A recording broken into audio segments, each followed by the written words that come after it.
guys. So today's video is going to be like a continuation of last week's topic, where we talked about basically we talked about the comparison of the writings of Hahnemann, the founder of homeopathy. As everybody knows, the founder of homeopathy wrote 2 books. One of them was the Organon. It was called The Organon. And another one called The Chronic Diseases. Actually, he wrote many books, but these are the main theoretical books, right? The Organon and The Chronic Diseases. And basically, a lot of people are saying that what Hahnemann wrote in the Organon kind of doesn't really apply anymore, or it's obsolete because there's stuff that contradicts it in his other writings, including the Chronic Diseases book. So I thought we would just take a look at some excerpts from the Chronic Diseases again. I promise I'm not going to talk about this anymore. Just one last look at the Chronic Diseases and see if let's see if it contradicts the Organon or not. Okay.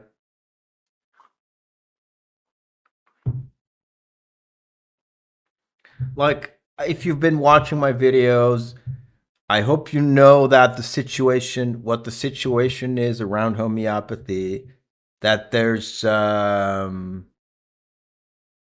like so much bullshit that people make up and call it homeopathy. There's more bullshit homeopathy out there than real homeopathy. So you have to be really careful. And one of the things people say, Hahnemann is obsolete, whatever. And one of the reasons they say is because he wrote something different in the Chronic Diseases. So let's take a look at the Chronic Diseases. Yeah, so people, if you are looking for homeopathic treatment and come across someone who says anything like that, right? That anything in the Organon is obsolete, or Hahnemann is obsolete. It's totally different in the Chronic Diseases. You have to run away as fast as you can, okay? Run away from that person. Because why? Because Hahnemann never contradicted himself, and he devised a almost perfect system of medicine, empirical, research and experiment based, and one that has a comprehensive system, an organic system, which is driven by powerful principles, okay, of this science, which permeate the whole thing. And it's a very that's why it's a very logical, systematic system, right? And anybody who says, that's wrong, we now have to do it another way, do homeopathy another way, we have to do... we just discovered how to do homeopathy, and because everything you thought about homeopathy is wrong, and now we're this new messiah of homeopathy discovered the real truth, which Hahnemann couldn't discover or whatever. Stay away from that, right?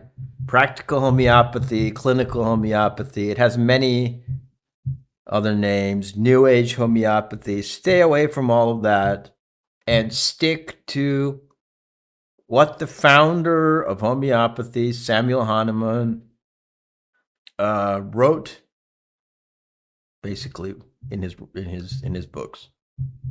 That's all you have to do. It's very, very easy, okay? Very, very easy. You don't have to make it complicated. You don't have to make it complicated. You don't have to make it schizo. You don't have to make it new age. You don't have to listen to any gurus. Nothing like that. Okay? Just look at, buy the 2 books, read it, and do homeopathy based on that. And that's what I do, right? And I'm not unique. I'm not the special boy. There are other homeopaths who practice like me, right? You can request a consultation with me, by the way, but if you, I don't know, don't find me trustworthy based on these videos, you can find other homeopaths who do that. Unfortunately, they are very rare, right? Homeopaths who do what I just described are very rare, but you can find them, right? There are some other ones out there.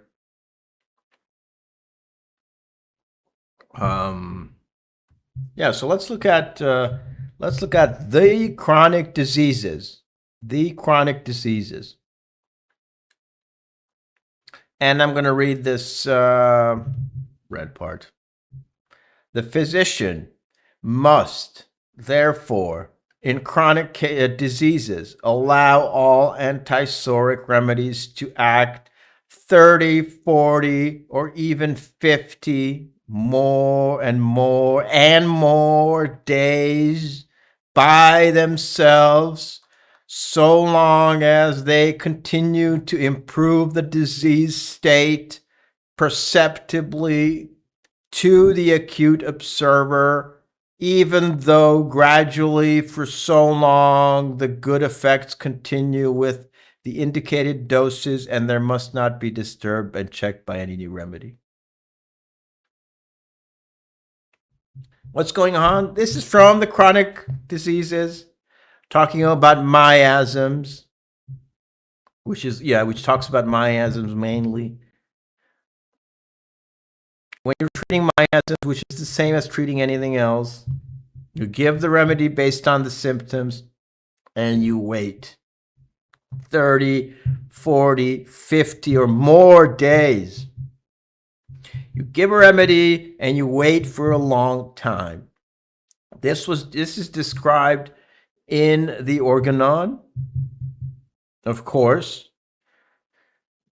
but it doesn't become obsolete. It doesn't become obsolete in the chronic diseases. Lo and behold, Hahnemann says the same thing in the chronic diseases.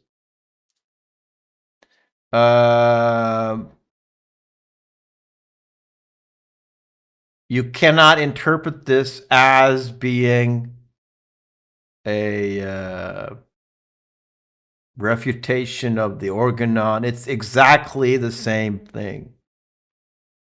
And people are saying, oh, the giving a remedy and waiting for a long time is so obsolete. It's only the fundamentalist,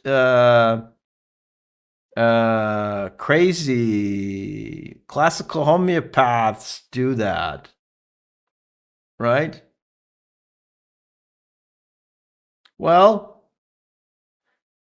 we're doing what Hahnemann says in the chronic diseases and the Organon.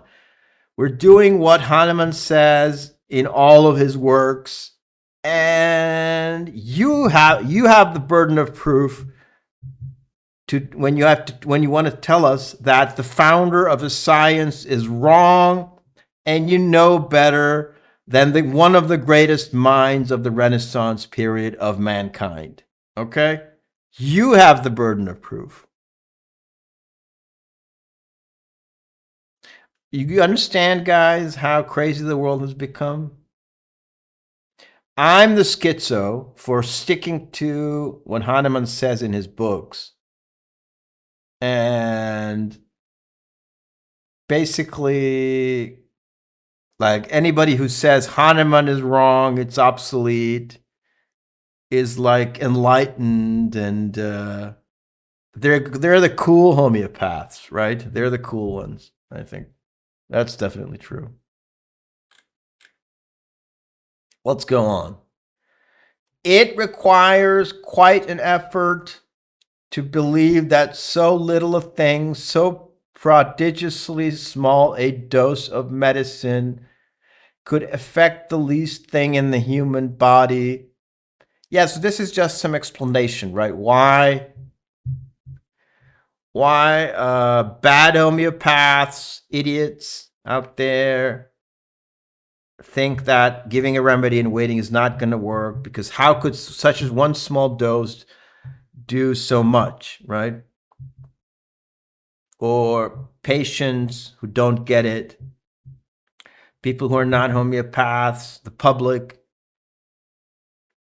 they can't grasp the principle of homeopathy, of waiting, giving one remedy and waiting for a long time, because it seems implausible, right? That one dose and waiting could work. We need dosing. We need some kind of spectacular methodology or something. It can't be that simple, right? People think to themselves, it can't be that simple. The truth is, it is that simple, and simple principles usually contain the most truths. When simple principles can form the basis of a science, that is the most ideal situation, I think. Let's go on. But if these appropriately selected anti-psoriatic medicines are not allowed to act their full time, when they're acting well, the whole treatment will amount to nothing. If you don't wait for a long enough time, your treatment will fail. For the schizo homeopaths out there, I don't know how you can refute this. You can't, right? Because this is contained in the organon and this is contained in the chronic diseases. What you can say now is that, okay, you concede that it's contained in these books. This is what Hahnemann says. So Hahnemann was wrong.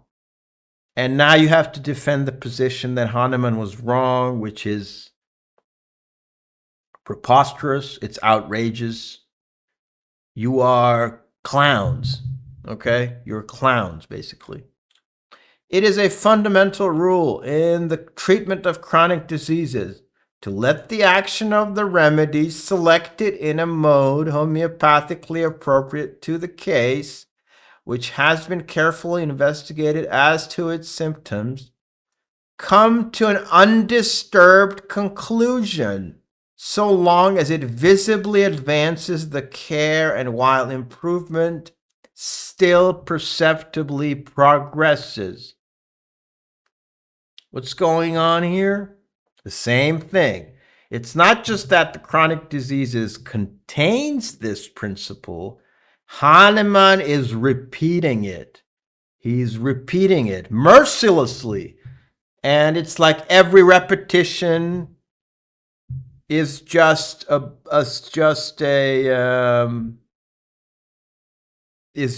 think very, very painful for like the hand rubbing crazy cult that has overtaken homeopathy nowadays. Right? I know it's very painful. Hahnemann is repeating this, and there is no question about what this means anymore. Your only escape route is to say Hahnemann was wrong again. That's all you can say, you know. And let's read the last one. The only allowable exception for an immediate repetition of the same medicine is when the dose of a well-selected and in every way suitable and beneficial remedy has made some beginning and towards an improvement, but its action ceases too quickly. Right. Of course, you can repeat a remedy when you gave one remedy, improvement started, and improvement stops. It's not a full relapse, right? The patient is not really relapsing, but improvement kind of stops. The case comes to a halt. And if there's a relapse, you can also repeat the remedy, right? But if the case comes to a halt, you can also repeat the remedy. But what we're saying here is that the standard procedure is to wait a long time. Give one remedy and wait a long time. That is classical homeopathy in a nutshell, right? If you're wondering, what is classical homeopathy? Well, it's this. You are only allowed to give one remedy, and you must wait a long time after giving that remedy. There are some other rules, but like this is if you wanted me to summarize it in one sentence. And so you now know something about classical homeopathy. You can ask your therapist, are you using classical homeopathy? What do you think of classical homeopathy? And if it says Hahnemann was obsolete, just do me a favor and run away from that person. Okay, that's it for today. Thanks for listening. Take care.